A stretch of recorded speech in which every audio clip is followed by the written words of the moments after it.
This is WVBN from the United States. Our top story concerns the supernatural events reported out of Norfolk Naval Research Base. According to sources inside, all non-essential personnel were evacuated from both the research base and surrounding city, pending a test by researchers at the base, centering around USS Maryland and the Morgana device recovered from SIN by the Navy some weeks ago. Maryland had been chained up and kept under watch by nearby gun batteries, while the head researcher Doc would supervise Maryland's attempt to purge the Morgana poison from her with the device. Shortly before the experiment began, USS Wichita was seen providing moral support to the beleaguered battleship, with Doc on standby to assist. Though the details of what followed are still unknown, it was reported that a brilliant glow emanated from Maryland and she screamed as a golden light surrounded her, reshaping and purging some kind of poison from her hull. Doc stood by her as the same murder beasts spilled out of her once more. They would attack Doc superficially, but before they could do further damage, Maryland gained control of the device and destroyed all of the murder beasts, who melted and transformed into blue crabs, catching the exhausted Belle as she collapsed off the ship.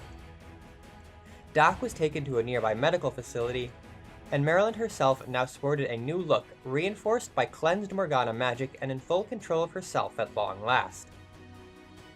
In other news, the Capitol announced that emergency funding would be used to produce a large number of naval rifles for use in coastal fortifications for America's cities. When prompted, the Secretary of the Navy explained, "The defense of the nation must come first.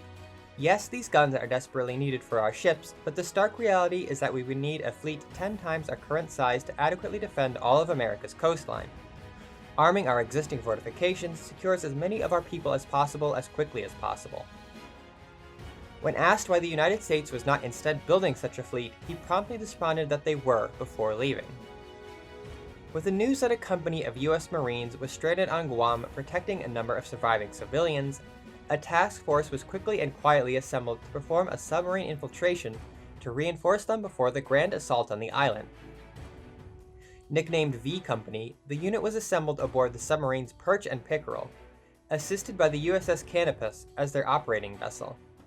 The submarines were able to successfully slip past the defenses on the icy island. 3 other submarines in the group, Pike, Porpoise, and Sea Raven, reconnoitered the Morgana ships. Many capital ships were spotted, and the submarines opted to make a strike to both sink the ships and divert attention. Unfortunately, of the 21 torpedoes fired, only 3 exploded, lightly damaging the Morganas. Nonetheless, the submarines had sufficiently distracted them, and Sea Raven ordered an expeditious retreat. On the island, Perch and Pickerel both successfully unloaded their supplies and troops, but while Perch was able to escape, Pickerel became stuck on a reef. Perch attempted to free her, but a Morgana patrol returned to the area, forcing the remaining soldiers aboard Perch to abandon ship and slip onto the island before the Morgana forces destroyed the submarine. Whispers suggest the recovered weather machine at Norfolk was subject to tests, but the results have been classified by the military for the time being.